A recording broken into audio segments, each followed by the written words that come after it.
www.attableek.com, the reviver of Iman. Alhamdulillahi wa kafa wa salamun ala ibadihi allazina istafa, amma ba'd. A'udhu billahi minash shaitanir rajim. Bismillahir rahmanir rahim. والذين هم للزكاة فاعلون. صدق الله العظيم. اللهم صل على سيدنا محمد وعلى آل سيدنا محمد وبارك وسلم.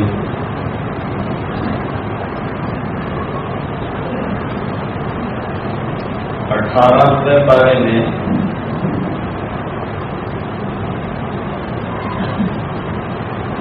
شروع کی آیات میں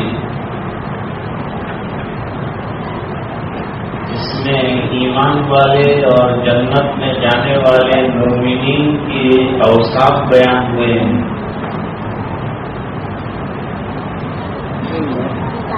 ان اوصاف میں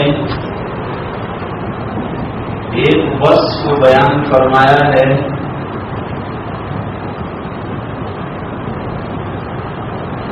کہ کامیاب ہونے والے مومنین وہ ہیں جو اپنے تزکیے کی اور زکات کی فکر کرتے ہیں.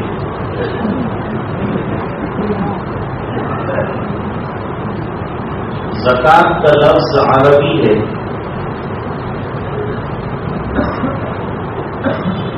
اور زکات کے معنی صفائی کیا دیں.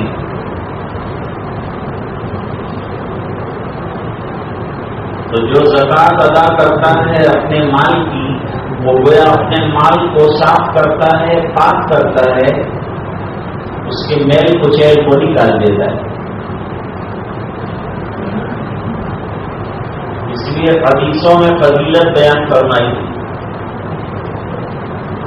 کہ جو اپنے مال کی زکات نکالے گا اللہ تعالیٰ اس کے مال کی حفاظت فرمائیں گے. مال ختم نہیں ہوگا بلکہ اس میں برکتیں ہو جائیں گی.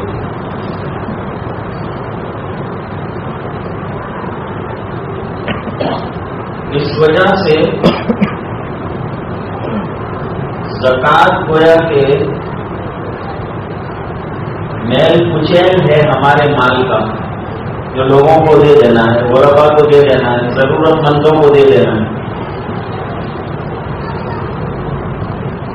اور یہی وجہ ہے کہ ہاشمی اور سادات کو زکات نہیں دے سکتے.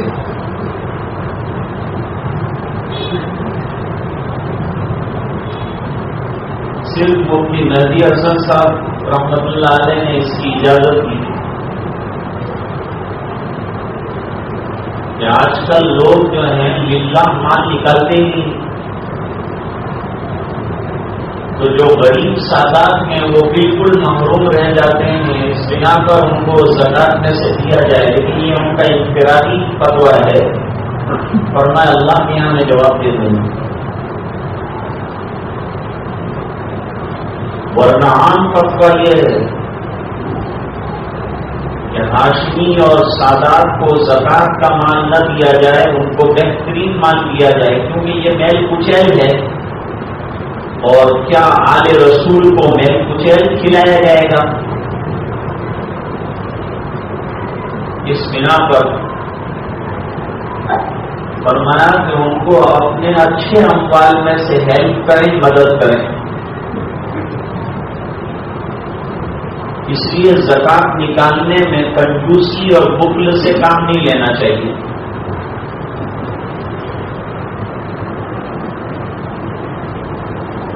فرمایا کہ اگر زکات 10 روپے نکلتی ہو تو 11 نکال لیجیے،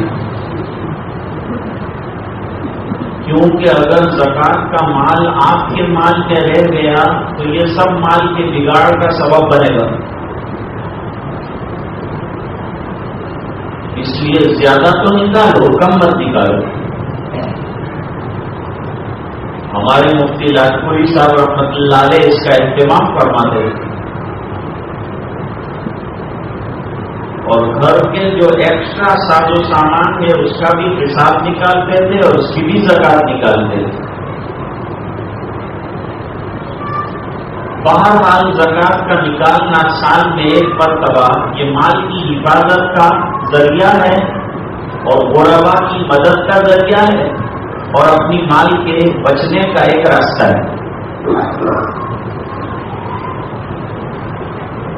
یہ اللہ کا نظام ہے کہ ہمارا مال ہے، لیکن اللہ فرماتے ہیں اس میں سے نکالو اور نکال کر کے غربا کو تمہارے ہاتھ سے تقسیم کرو اور جو ضرورت مند ہیں ان کو دو۔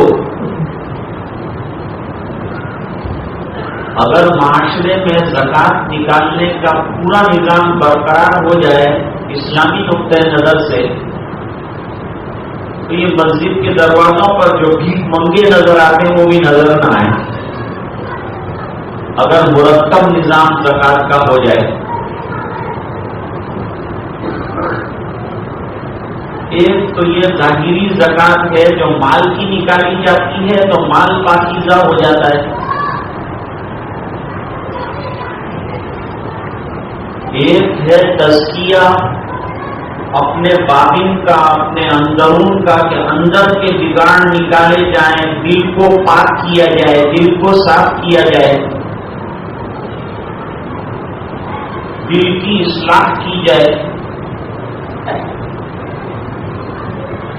جیسے گاڑی چلتی ہے تو زیادہ چلنے کے بعد اس کو سروس کروانی پڑتی ہے، اس طرح یہ دل لے کر آدمی چلتا پھرتا ہے، بازاروں میں آنکھیں طرح طرح کی چیزیں دیکھتی ہیں، کان طرح طرح کی باتیں سنتے ہیں، زبان طرح طرح کی باتیں بولتی ہیں۔ تو اگر اندر کا بگاڑ دور ہوا ہوگا اور اصلاح ہو گئی ہوگی تو یہ تمام چیزیں بازار میں جانے کے بعد بھی کنٹرول میں رہیں گی، ورنہ ہر لائن کا گناہ کمائے گا۔ اس لیے مشائخ نے صبح کے اندر اوراد رکھے کہ صبح کا وقت دیکھا آپ نے، پھول کھلتے ہیں، گلیاں کھلتی ہیں، غنچے چٹکتے ہیں، پرندے چہکتے ہیں، آفتاب چمکتا ہے، صبح میں طبیعتوں میں تازگی آتی ہے۔ تو یہ تازگی کے وقت میں اگر ذکر و اذکار کیے ہوں گے تو دل کے اندر بھی تازگی آئے گی، ایمان کے اندر بھی تازگی آئے گی۔ اس لیے صبح کا وقت تجویز کیا ہے ذکر اللہ کے لیے۔ اور دوسری بات، ابھی کارگاہ حیات میں قدم رکھنا ہے، اس کو پورا دن اپنی زبان کا، کان کا، آنکھ کا، دل کا، دماغ کا استعمال کرنا ہے۔ اس سے پہلے جو ہے اوراد اور اذکار کے ذریعے سے اس کو ٹھیک کر لیا جائے تاکہ باقی وقت کے اندر یہ ٹھیک کام کریں اور گناہ میں ملوث نہ ہوں۔ اس بنا پر صبح کا وقت رکھا گیا۔ اللہ تعالیٰ فرماتے ہیں ایمان والے وہ ہیں جو اپنے تزکیے کی فکر کرتے ہیں، یعنی اپنی اصلاح کی فکر کرتے ہیں، اپنے دل کو درست رکھنے اور اپنے اخلاق کو سنوارنے کی فکر کرتے ہیں۔ تصوف کے بارے میں بھائی طرح طرح کی باتیں کہی گئی ہیں، تصوف یہ ہے وہ ہے۔ تصوف در حقیقت کیا ہے؟ تصوف در حقیقت اپنے آپ کو بااخلاق بنانے کی محنت کا نام ہے، اپنے اندر کے بگاڑ دور کر دینے کا نام ہے۔ ریاکاری ہے، حسد ہے، بغض ہے، عداوت ہے، تکبر ہے، غیبت ہے، کینہ کپٹ ہے، ان تمام چیزوں کو باطن شریعت نے ناجائز قرار دیا ہے۔ اس لیے فرمایا کہ ایک تو شرمگاہ کا زنا ہوتا ہے، ایک آنکھوں کا زنا ہے۔ حضور پاک صلی اللہ علیہ وسلم نے فرمایا والعینان تزنیان، اور دونوں آنکھیں جو ہیں وہ بھی زنا کا ارتکاب کرتی ہیں۔ وہ زنا ہوما النظر، اور آنکھوں کا زنا ان کا غیر محرموں کی طرف دیکھنا ہے۔ ایک مرتبہ مسجد نبوی میں صحابہ کرام بیٹھے ہوئے تھے اور آپس میں تذکرہ ہو رہا تھا، اور تذکرہ یہ ہو رہا تھا کہ مردوں کے لیے کیا عمدہ چیز ہے اور عورتوں کے لیے کیا بہتر ہے۔ کسی نے سینہ پیرونا کہا، کسی نے کھانا پکانا کہا، کسی نے کیا کہا، لیکن کوئی فیصلہ کن بات نہیں آئی کہ مردوں کے لیے کیا بہتر ہے سب سے، اور عورتوں کے لیے عمدہ ترین چیز کیا ہے۔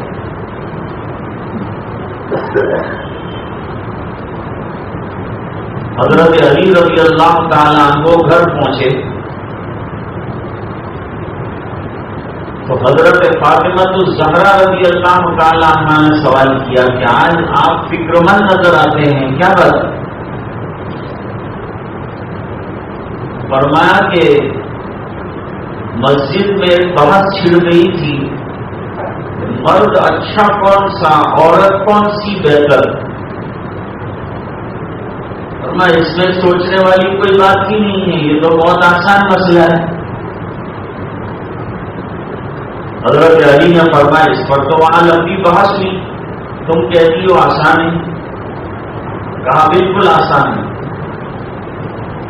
مرد کے لیے سب سے عمدہ بات یہ ہے کہ غیر محرم پر اس کی نظر نہ پڑے،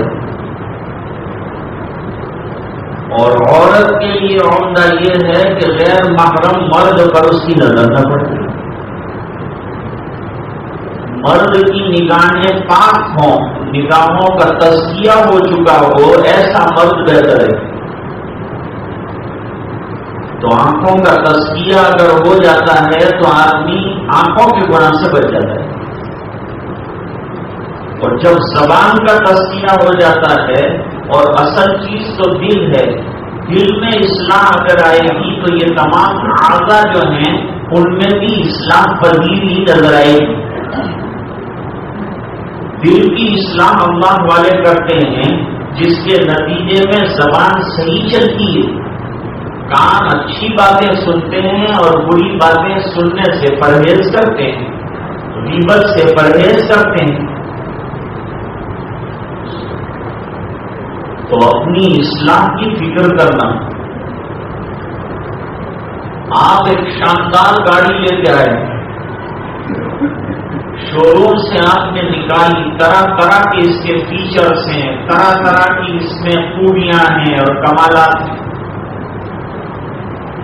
آپ لائے اور لا کر آپ نے گیریج کے اندر بند کر کے 1 سال تک کے لیے رکھ دیا۔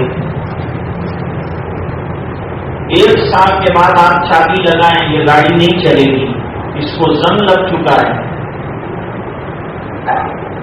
ہم نے کلمہ پڑھ لیا، سمجھتے ہیں سب ہو گیا، لیکن ہمارے دل کو زنگ لگتا رہتا ہے گناہوں کا۔ اب اس کو چالو کرنا چاہتے ہیں، جاری کرنا چاہتے ہیں، جاری نہیں ہوتا۔ اس لیے فرمایا ذکر اللہ کے ذریعے سے، اللہ کے جان کے ذریعے سے، مراقبات کے ذریعے سے آدمی اپنے اندر آخرت کی فکر پیدا کرے، اور یہ سوچے کہ مجھے پڑھ کر جواب دینا ہے، اور ان تمام اعضاء کا بھی جواب اللہ کے یہاں دینا ہے۔ جس نے اعضاء دیے ہیں وہ جواب مانگ بھی سکتا ہے۔ قرآن کریم میں ہے وَلَا تَقْفُ مَا لَيْسَ لَكَ بِهِ عِلْمٌ، اپنی اٹکل سے کوئی بات مت کرو، جو بات کرو اس کی تحقیق کرو کہ تم جو بول رہے ہو وہ یہ سچ بات ہے، ورنہ اگر غلط بات کہی تو وہ غلط بات لوگوں میں چلتی رہے گی، ذمہ داری آپ کی ہوگی۔ موبائل پر بہت سی غلط میسج چلتے ہیں، غلط حدیثیں لوگ چلاتے ہیں جس کا کوئی سر پیر نہیں ہوتا، اور ایسی ایسی باتیں چلاتے ہیں کہ جس کی کوئی حقیقت نہیں ہوتی. آپ نے دیکھا تو دیکھنے کے بعد جب تک آپ اس کی تحقیق نہ کرو آگے مت بڑھاؤ، ورنہ آگے بڑھانے کے بعد جتنے لوگ یہ غلط بات دیکھیں گے اس کی ذمہ داری اور اس کا گناہ آپ کے اوپر آئے گا، بڑھانے والے کے اوپر آئے گا. تو قرآن کریم کہتا ہے وَلَا تَقْفُ مَا لَيْسَ لَكَ بِهِ عِلْمٌ، اپنی اٹکل سے کوئی بات مت کہو، بات تحقیق کر کے پھر پیش کرو. کیوں؟ ان السمع والبصر والفؤاد كل اولئک کان عنہ مسئولا. سمع یعنی کان، اللہ تعالیٰ پوچھیں گے یہ کان کا استعمال کن چیزوں میں کیا تھا تم نے؟ گانے سنے تھے، آج کل تو کان میں ایسا ایئر فون ٹھوس دیتے ہیں کہ موٹر کا کیا، ریلوے کا جو انجن آتا ہے اس کی سیٹی بھی سننے کو نہیں آتی. اتنے لوگ اس میں مر گئے، دونوں کان میں ٹھونسا ہوا ہے، بیچارہ پیچھے سے ہارن بجا رہا ہے، کون سنتا ہے؟ وہ اپنی دنیا میں مگن. اور سن کیا رہا ہوگا؟ خرافات، گانے سن رہا ہوگا. موسیقی حرام ہے، موسیقی دل میں نفاق پیدا کر دی، اس لیے اپنے موبائلوں سے موسیقی بالکل نکالو، اور رنگ ٹون بھی رکھو تو بالکل سادہ رکھو، اللہ اکبر بھی مت رکھو، کیونکہ آپ اللہ کے نام کا اپنے فائدوں کے لیے استعمال کر رہے ہیں، کاروباری لائن سے استعمال کر رہے ہیں، ذکر اللہ کے لیے نہیں ہو رہا ہے. اس بنا پر یہ لا الہ الا اللہ اور نظمیں اور فلاں یہ بھی رکھنا بھی اچھی، کوئی نظم رکھتی، کوئی نعت رکھتی نہیں، یہ بھی مت رکھو. یہ بھی سرکار کی توہین ہے کہ اپنے فائدوں کے لیے سرکار کا نام لگا دیے. کتنے ظالم ایسے ہیں کہ انہوں نے گانے بھر رکھے ہیں، جب ہم لوگ جو ہے رنگ کرتے ہیں تو گانا سنائی دیتا ہے. جس نے یہ گانا بھرا ہے وہ مجرم ہے، اور جتنے لوگ سنیں گے ان کے سننے کا گناہ بھی اس کے اوپر ہے جس نے اس میں بھرا ہوا. تو فرماتے ہیں کان جو ہیں ان کے بارے میں بھی اللہ تعالیٰ سوال فرمائیں گے کہ میں نے کان کیے تھے تو تم نے اس سے کیا فائدہ اٹھایا؟ کوئی دین کی بات سنی، کوئی قرآن سننا ہو تو یہ سنو نا، علماء کی تقریریں سنو، دین کی باتیں سنو، کوئی نہ نہیں کہتا، لیکن گناہ کے کام مت سنو اور گناہ کی باتیں مت سنو. اور فرمایا والبصر، آنکھوں کے بارے میں بھی. کیوں کہ آدمی پہلے آنکھوں سے دیکھتا ہے، پھر اس کے دل پر اس کا اثر ہوتا ہے، پھر اس کے اثرات پورے جسم کے اوپر مرتب ہوتے ہیں. اس بنا پر اپنی آنکھوں کا خیال رکھو. قرآن کریم نے فرمایا قل للمؤمنین یغضوا من ابصارهم ويحفظوا فروجهم ذلك ازكى لهم ان اللہ خبیر بما یصنعون. اے نبی ایمان والے مردوں سے کہیے کہ اپنی نگاہوں کو جھکا کے رکھیں. نقشبندیہ میں ایک سبق میں پڑھاتا ہوں ہمیشہ، نظر بر قدم، اپنی نظروں کو اپنے قدموں کے اوپر رکھو، یہاں دیکھ کر چلو، ادھر ادھر نہیں. اپنی آنکھوں کو گناہ سے بچاؤ. اور تیسرے نمبر پر زبان. زبان سے آدمی ایک جملہ بولتا ہے 70 سال جہنم کی کھائی میں جا پڑتا ہے، اور ایک کلمہ زبان سے نکلتا ہے 70 سال کے گناہ معاف ہو جاتے ہیں. تو اپنی زبان کی حفاظت کرو. اور بڑی عجیب بات یہ فرمائی کہ اپنے دل کا بھی خیال رکھو کہ دل میں کیا خیالات آ رہے ہیں، کیا جا رہے ہیں. گناہ کے خیالات مت پکاؤ اور گناہ کے تصورات میں مت رکھو اپنے آپ کو. جہاں اکیلے ہو اللہ کی یاد میں لگو، قرآن کریم میں لگو، کوئی دینی کتاب پڑھو، ورنہ شیطان تمہارے ساتھ ہو جائے گا اور تمہیں گناہ کے کاموں میں اور گناہ کی سوچ میں لگا دے گا. تو اپنی اسلام کی آدمی فکر کرے. صحابہ کرام کتنے بڑے لوگ ہیں اور اللہ تعالیٰ نے ان کو کتنے اونچے مرتبے عطا فرمائے ہیں. حضرت عمر رضی اللہ تعالیٰ عنہ کے لیے نبی کریم صلی اللہ علیہ وسلم نے فرمایا لو کان بعدی نبیا لکان عمر، اگر میرے بعد کوئی نبی ہوتا تو حضرت عمر ہوتے. علم اتنا زبردست اللہ نے عطا فرمایا ہے، رائے کی درستگی اتنی عمدہ ہے کہ نبوت کے لیے بھی برمحل شخصیت مانے جا رہے ہیں. اور پھر سرکار نے عشرہ مبشرہ یعنی وہ 10 صحابہ جن کو جنتی ہونے کا وعدہ فرمایا، ان میں بھی حضرت عمر رضی اللہ تعالیٰ ہوئے، لیکن اس کے باوجود اسلام کا کیا عالم ہے، فکر کتنی ہے اپنے ایمان کی. آج ہم سمجھتے ہیں 2 رکعت پڑھ کر کے ہجری کے بعد لائن میں جنت کے اندر ہم ہی جائیں گے، جبکہ یہ اتنی محنت کرنے کے باوجود کیا کہتے ہیں. سرکار کی مثال کے بعد حضور پاک صلی اللہ علیہ وسلم کے انتقال کے بعد حضرت عمر رضی اللہ تعالیٰ عنہ حضرت حذیفہ ابن یمان رضی اللہ تعالیٰ عنہ کے یہاں پہنچے.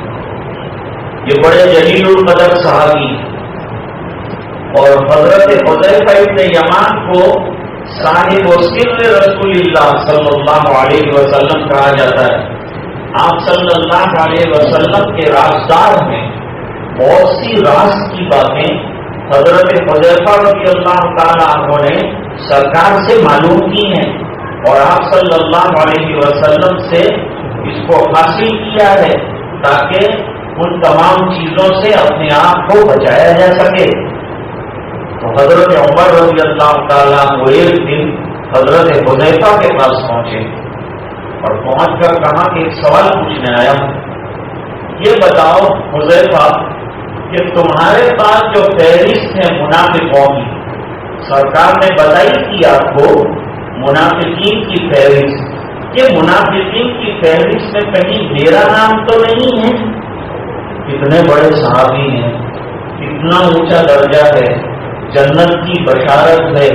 سرکار نے اتنی فضیلت اور اہمیت کی بات بیان کی کہ جس راستے پر عمر چلتے ہیں شیطان وہ راستے پر نہیں چلتا، وہ گلی بدل دیتا ہے. جیسے بیچارے ہمارے دعوت کے ساتھی چلتے ہیں تو کتنے بدنصیب جو ہے وہ راستے بدل دیتے ہیں. فرماتے ہیں کہ شیطان آپ کو دیکھ کر راستہ بدل دے. اس قدر زبردست مرتبہ اور مقام حضرت فاروق اعظم رضی اللہ تعالیٰ عنہ کا ہے، پھر بھی اپنے ایمان کے بارے میں کتنا دھڑکا لگا ہوا ہے، کتنا خطرہ لگا ہوا ہے کہ جا کر حضرت حذیفہ ابن یمان رضی اللہ تعالیٰ عنہ سے یہ مسئلہ پوچھا کہ کہیں منافقین کی فہرست میں میرا نام تو نہیں. ایک صحابی فرماتے ہیں میں 30 صحابہ کرام سے ملا، لیکن یہ 30 صحابہ کرام کو اپنے ایمان کا خطرہ محسوس ہوتا تھا اور اپنے نفاق کا ڈر لگتا تھا. واقعہ یاد آیا حضرت عمر رضی اللہ تعالیٰ عنہ اپنی خلافت کے زمانے میں ایک دن مسجد نبوی شریف میں آئے، بارش ہو رہی تھی اور ایک پرنالے سے پانی جو ہے مسجد کی صحن میں گر رہا تھا. حضرت عمر رضی اللہ تعالیٰ عنہ نے فرمایا بھائی یہ کس کا پرنالہ، اور یہ عجیب کہ مسجد کے صحن میں پانی گرے. بھائی ان کا پرنالہ ہے تو ان کے علاقے میں لگائیں، پانی ادھر گرے نا، مسجد میں کیوں گرے؟ پوچھا کس کا ہے یہ پرنالہ، کس کا مکان ہے جس کے پرنالے سے ہو کر یہ پانی آ رہا ہے؟ لوگوں نے بتایا کہ حضرت عباس رضی اللہ تعالیٰ عنہ جو حضور کے چچا ہیں ان کا ہے. ہمارا کوئی بھی ہو، مسجد جو ہے وقت کی جگہ ہے، اللہ کا گھر ہے. یہ عجیب بات ہے کہ انہوں نے پرنالہ مسجد میں لگا دیا. تو کوئی بھی ہو انصاف کے خلاف ہے، وقت کے خلاف ہے، لہٰذا اسی وقت پرنالہ نکالا جائے. پرنالہ نکلوا دیا. کچھ دیر کے بعد حضرت عباس رضی اللہ تعالیٰ عنہ آئے اور دیکھا کہ پرنالہ نکال دیا ہے کسی نے. تحقیق کی کس نے پرنالہ نکالا؟ تو امیر المومنین کے حکم سے ہم نے نکالا ہے. اچھی بات، تو حکم امیر المومنین نے دیا ہے. کہا جی ہاں ٹھیک. سیدھے پہنچے امیر المومنین حضرت عمر رضی اللہ تعالیٰ عنہ کے گھر. السلام علیکم سلام کیا. حضرت عمر رضی اللہ تعالیٰ عنہ نکل آئے. کیا بات ہے سرکار کے چچا، کیسے تشریف لائے آپ؟ فرمایا کہ عمر، وہ جو پرنالہ تھا میری چھت کا، جو مسجد کے صحن میں پانی گر رہا تھا، تم نے نکالا؟ کہا ہاں میں نے نکلوایا. کیوں؟ کہا مسجد اللہ کا گھر ہے اور وقت کی جگہ ہے، اس میں آپ کی پراپرٹی کی ایک چیز دخل انداز ہو رہی تھی، میں نے نکال دیا.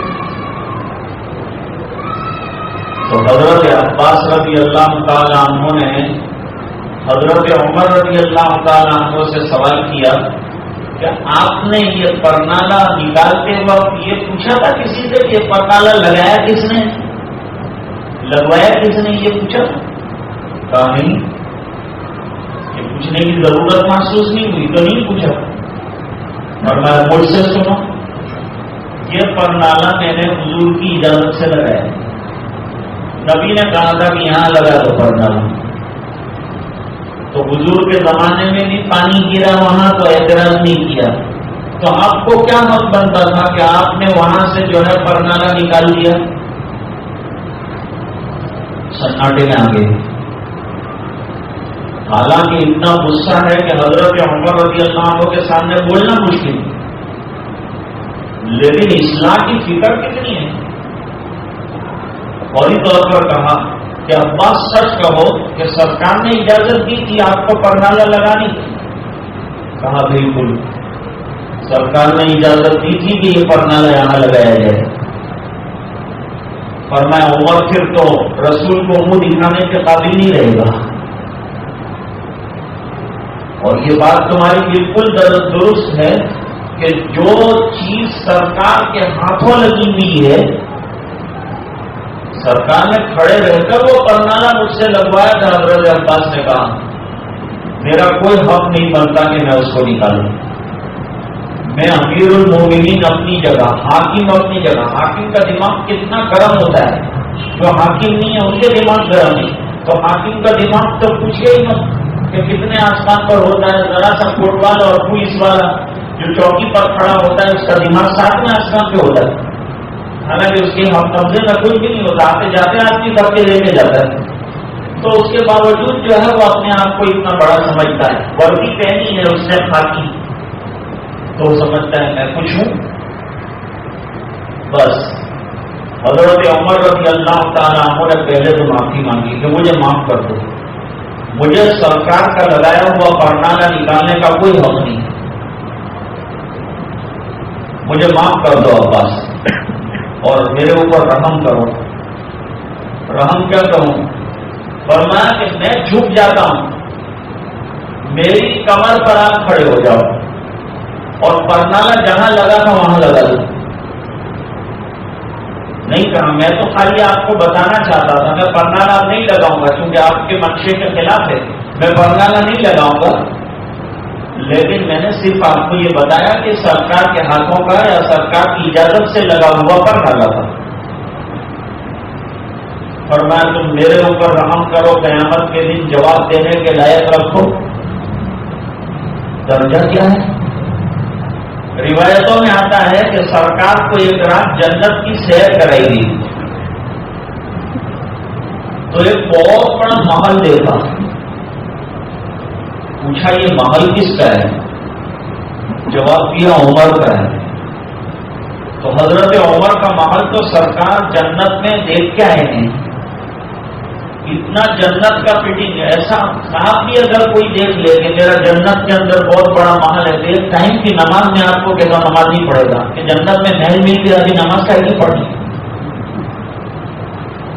میرا سب کام ہو گیا، میں جو ملنے کے لیے پڑھ رہا تھا وہ مل چکا ہے، اب کیا پڑھ کے کرنا ہے؟ لیکن حضرت عمر رضی اللہ تعالیٰ عنہ کی تواضع میں اور اخلاص میں اور للہیت میں اور فنائیت میں کوئی فرق نہیں آتا۔ اور عالم کیا ہے؟ فرمایا حضرت عمر نے کہ تم کو پسند ہے کہ میں کمر جھکاؤں گا، اپنی رکوع میں کھڑا رہوں گا اور تم میری کمر پر کھڑے رہ کر پرنالہ لگاؤ گے، تب میں بل رسول کو منہ دکھانے کے قابل ہوں۔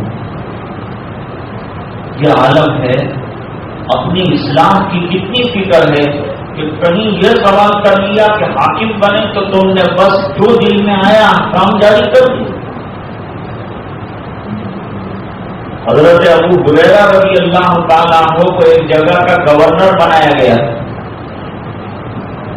تو گورنری تو بڑی چیز ہے، آدمی پورے ایریے کا حاکم بن جائے گا، اس کی فرما روائی میں چلے گا وہ پورا علاقے کا نظام، تو اس کا اپنا ایک مرتبہ اور ایک مقام ہوتا ہے۔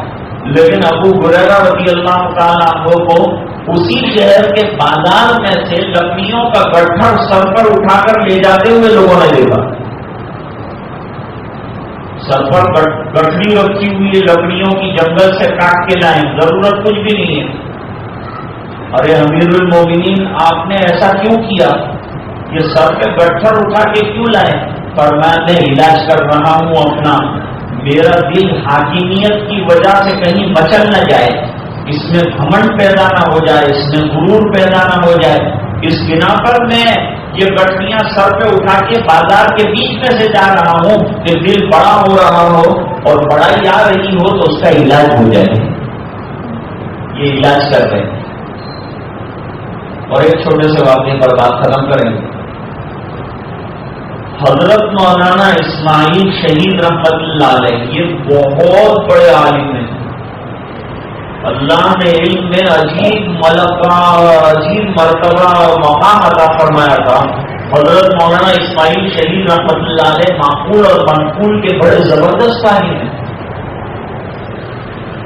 سید احمد شہید رحمت اللہ علیہ کے آرمی کے چیف ہیں، بہت بڑے فوج کے جرنیل ہیں اور چیف کمانڈر ہیں، لشکر ہزاروں کا لے کے چلتے ہیں اور جنگل میں پڑاؤ ڈالا ہوا ہے اور اشاروں پر لوگ کام کر رہے ہیں، لیکن رات کو ایک دیہات کی مسجد میں جاتے ہیں اور دیہات کی مسجد میں جا کر مؤذن کو کچھ روپیے دے کے کہتے ہیں کہ میرا نام ظاہر مت کرنا، مجھے ایک کام دے دے، تو بیت الخلا کی چابیاں دے دے اور مجھے بتا دے کہ بیت الخلا کہاں ہے۔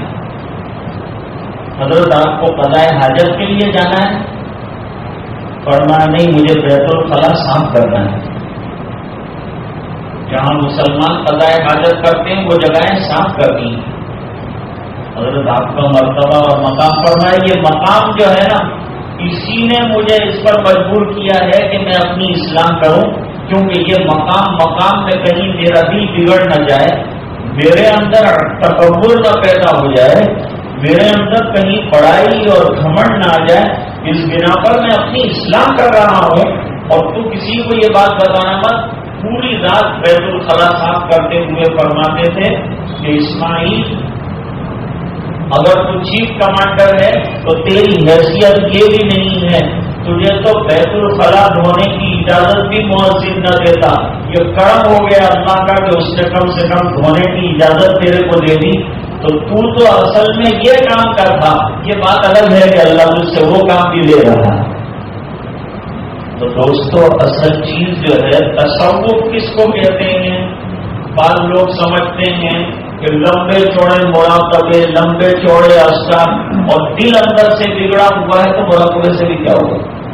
اصل چیز تو ہے اندر کے بگاڑ کو دور کرنا، اس کے وسیلے ہیں یہ مراقبات اور یہ سب جو ہیں یہ ذریعے ہیں، اور اصل چیز تو اندر کی اصلاح ہے، اپنے اندر کے بگاڑ کو دور کرنے کی محنت ہے۔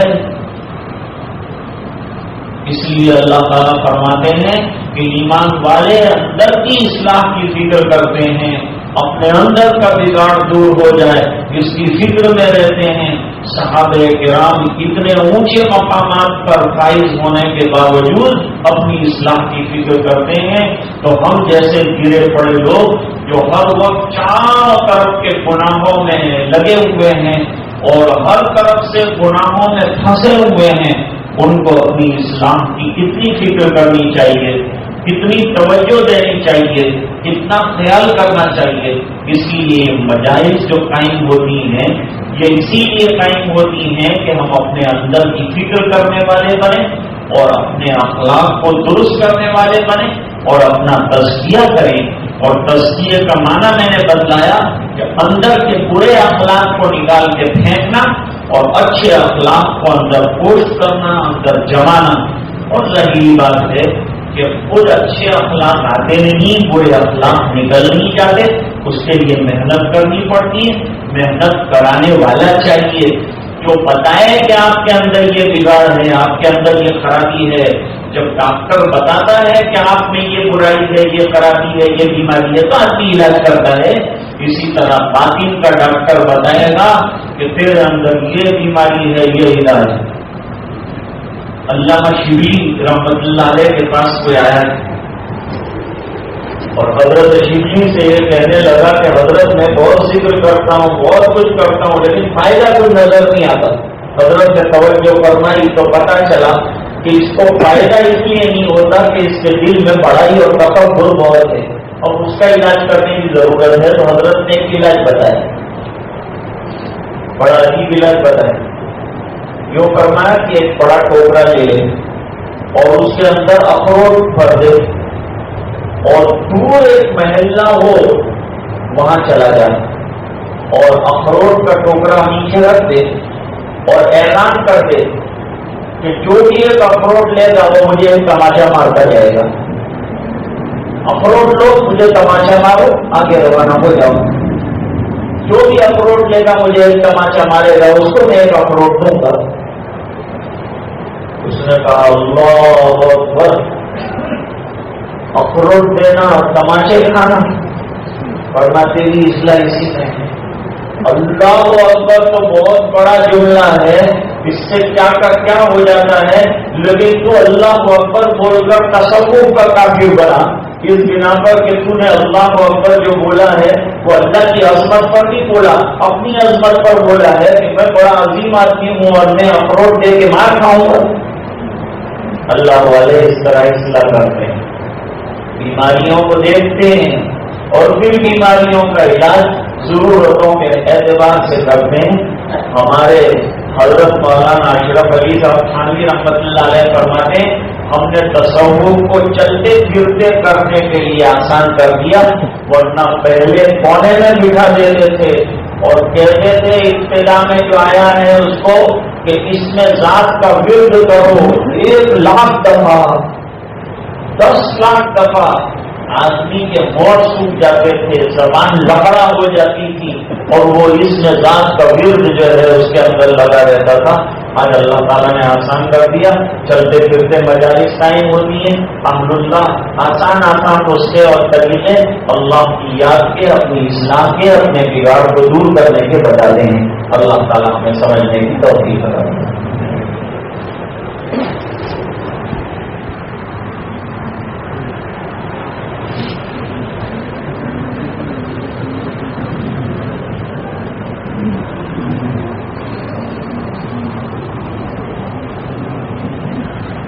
پہلے تھوڑی دیر کے لیے انشاءاللہ ذکر کریں گے اور اس کے بعد انشاءاللہ تھوڑی دیر کے لیے مراقبہ کریں گے۔ مراقبہ اللہ کے دھیان میں بیٹھ، گناہ جتنے ہوتے ہیں وہ سب اللہ سے بے دھیان ہونے کی وجہ سے ہوتے ہیں، اس لیے اللہ کا دھیان مراقبے کے ذریعے سے نصیب ہوتا ہے۔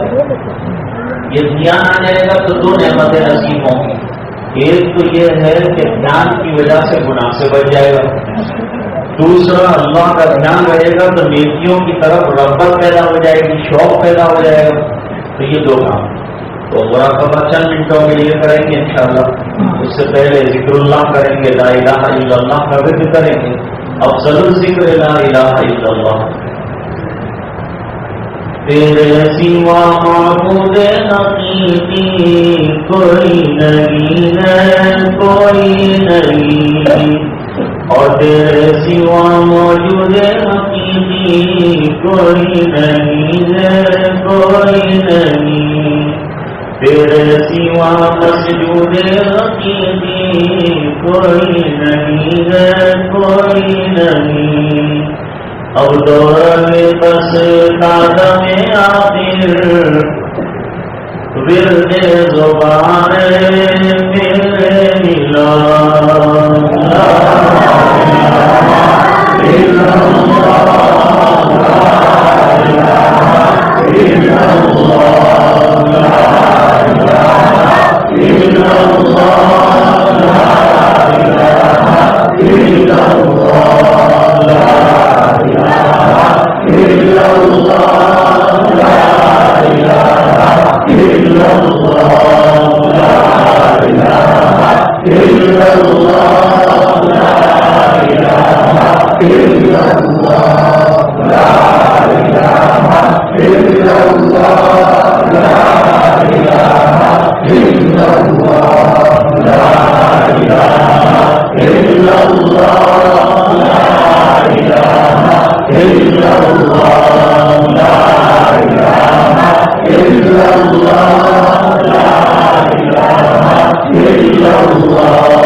وبارك وسلم تسليما كثيرا كثيرا.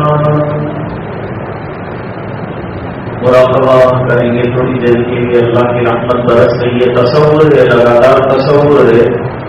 اللہ کی رحمت برس رہی ہے، دل میں سما رہی ہے، دل کہہ رہا ہے اللہ اللہ اللہ.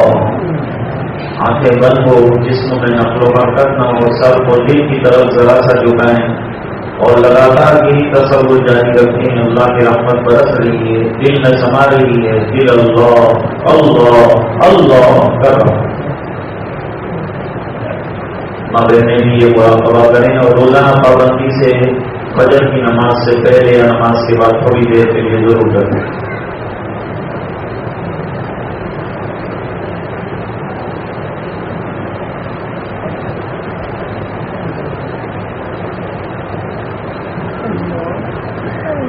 المقتدی بیدار شو بیدار شو بیدار شو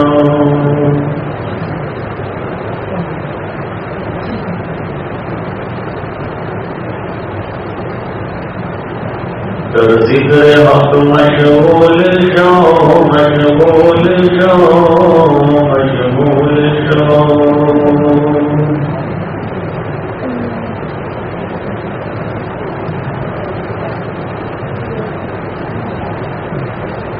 عزیزو دوستو یارو یہ دنیا دار پانی ہے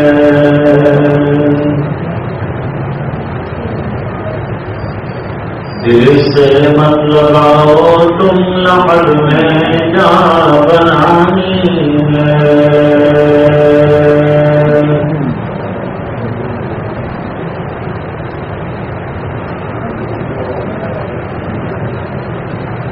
دعایا بغیتان فصال اللہ کی دنیا میں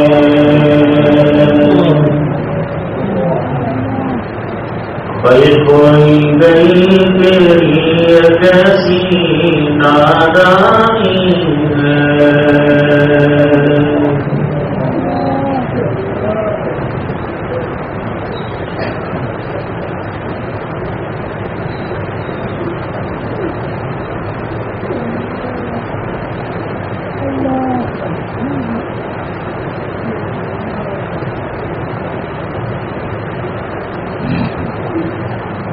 دل نور کو پر نور کر دے دل مغموم کو مسرور کر دے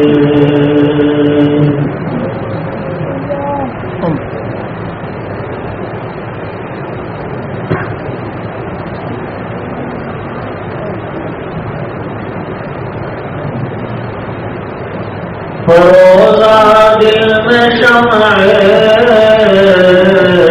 دور کر دے اور یہ گوشان نور سے معمور کر دے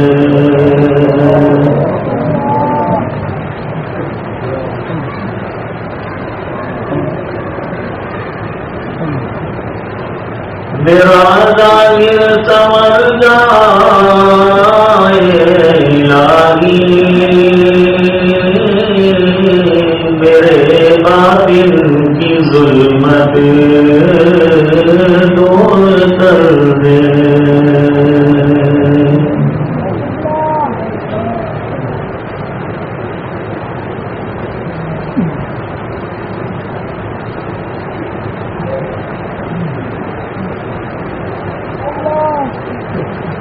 میری بات میں خود نفس میرا الہی اس کو بے مقدور کر دے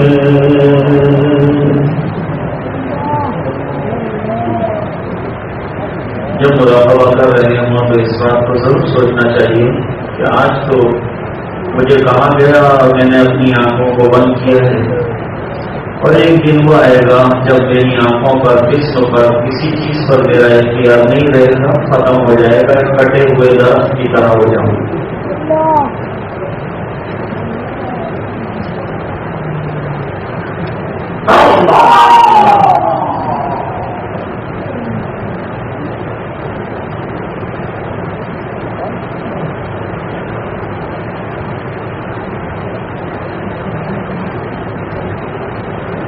لا الہ الا اللہ محمد رسول اللہ صلی اللہ علیہ وسلم اللہم صلی علی سیدنا محمد وعلی آل سیدنا محمد وبارک وسلم آتنا فی الدنیا حسنہ وفی الآخرۃ حسنہ وقنا عذاب النار وقنا عذاب القبر وقنا عذاب الحشر وقنا عذاب الفقر وقنا عذاب الدین واحشرنا یوم القیامۃ مع الابرار ربنا لا تزغ قلوبنا بعد إذ هديتنا وهب لنا من لدنك رحمة إنك أنت الوهاب ربنا انك جامع الناس ليوم لا ريب فيه ان الله لا يخلف الميعاد ربنا اغفر لنا ذنوبنا واسرافنا في امرنا وثبت اقدامنا وانصرنا على القوم الكافرين اللهم آت نفوسنا تقواها وزكها انت خير من زكاها انت وليها ومولاها یا مقلب القلوب ثبت قلوبنا على دينك یا مصرف القلوب ثبت قلوبنا الى طاعتك یا ذا الجلال والاکرام ویا اکرم الاکرمین ویا ارحم الراحمین ارحمنا واعف عنا فانك مجيب الداعين اے اللہ ہمارے گناہوں کو معاف فرما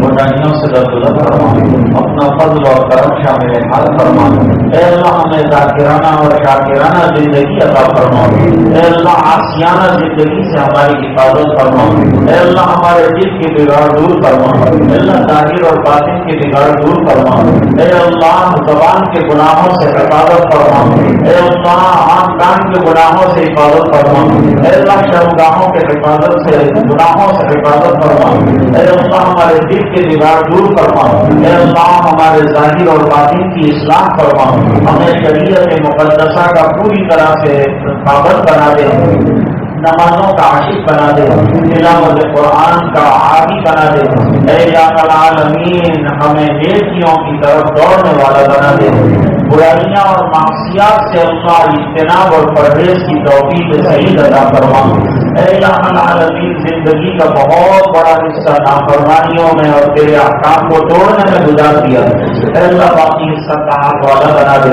عبادت والا بنا دے اپنی رضا جوئی ہمارا مقصد بنا دے ہم سے راضی اور خوش ہو جا ہمیں اپنا بندہ بنا دے اے اللہ پوری دنیا کے جو احوال اس وقت چل رہے ہیں کچھ تو خون کا بازار ہر طرف گرم ہے فسادات اپنی جگہ چل رہے ہیں اے اللہ امن و امان سے مبدل فرما دے پوری دنیا میں امن و امان قائم فرما دلوں کو سکون عطا فرما اور اے اللہ فتنے اور فساد سے پورے ملک کی حفاظت فرما اس وقت ملک میں جو حالات چل رہے ہیں اللہ اس میں خیر کی شکلیں پیدا فرما اور تمام شرور اور فتن سے جو حضرات ایسے ہیں کہ وہ موقعوں کی تلاش میں ہیں اور ہمارے سینوں کی تلاش میں ہے اللہ ان کو ناکام فرما اے اللہ ان کو فیل فرما ان کی ہر باطل سازش کو اور اسکیموں کو فیل فرما اور حق کا بول بالا فرما ایمان کا بول بالا فرما ہر طرح کی اللہ کامیابیوں سے مسلمانوں کو ہمدرار فرما اے اللہ عدالتوں میں جو مسائل چل رہے ہوں اللہ اس میں بھی ہمیں بھرپور کامیابی عطا فرما اور اے اللہ العالمین مسلمان جن حالات سے دو چار ہوں اللہ کے لیے خیر کی شکلیں پیدا فرما کامیابی کی شکلیں پیدا فرما اے الہ العالمین ہر وہ شکل جو بھولی ہو اور ہمارے لیے پریشانیاں لے کر آئے اللہ اس سے حفاظت فرما علماء اس وقت جو پوری طاقت کے ساتھ لگے ہوئے ہیں اور محنتوں میں لگے ہوئے ہیں کہ امت ٹوٹ نہ جائے اور کتاب و سنت کی حفاظت ہو جائے اے الہ العالمین ان کی محنت اور ان کی مسائی کو قبول فرما لے ان کی جد و جہد کو قبول فرما لے اور اللہ اس میں کامیابی عطا فرما بیماروں کو شفا عطا فرما پریشانوں کی پریشانیاں دور فرما جو الجھنوں میں گرفتار ہیں ان کی الجھنیں دور فرما جو مقروض ہیں غیر سے قرضوں کے پورا ہونے کی سبیل پیدا فرما جو تیرے بندے تیرے راستے میں چل رہے ہیں ان کی نصرت اور مدد فرما جہاں جہاں چل رہے ہیں اللہ غیر سے مدد کے فیصلے فرما آئندہ آنے والے اجتماعات اور مسلمانوں کے جتنے کمیشنز ہیں ان تمام کو اپنے فضل سے کامیابی سے ہمدرار فرما اے اللہ علماء جتنے اجلاس بلا رہے ہیں اور اس سے جو مقاصد انہوں نے رکھے ہیں اللہ ان تمام مقاصد کو سمجھنے کی بھی توفیق عطا فرما اور اس پر عمل کرنے کی توفیق بھی عطا فرما اور اللہ یہ تمام محنتوں کو کارگر اور کامیاب بھی فرما اے اللہ حالات کو سازگار فرما ناسازگاریوں کو ختم فرما دے اور اللہ جو حضرات رات اور دین کے خلاف حرزہ سرائی کرتے ہیں ان کو ہدایت عطا فرما اور اللہ ہدایت ان کے حصے میں لکھی نہ ہو تو ان کے معاملے کو صاف فرما اے الہ العالمین جب تک زندہ رکھے ایمان پر زندہ رکھ جب وقت آخر ہو ایمان کی حفاظت عطا فرما اے اللہ پورے مجمع کی مغفرت فرما اور امت کے ایک ایک فرد کی مغفرت فرما اور تمہیں اپنے فضل و کرم حبیب پاک صلی اللہ علیہ وسلم کے تو خیر منظور فرما تیرا رحمت کی یا ارحم الراحمین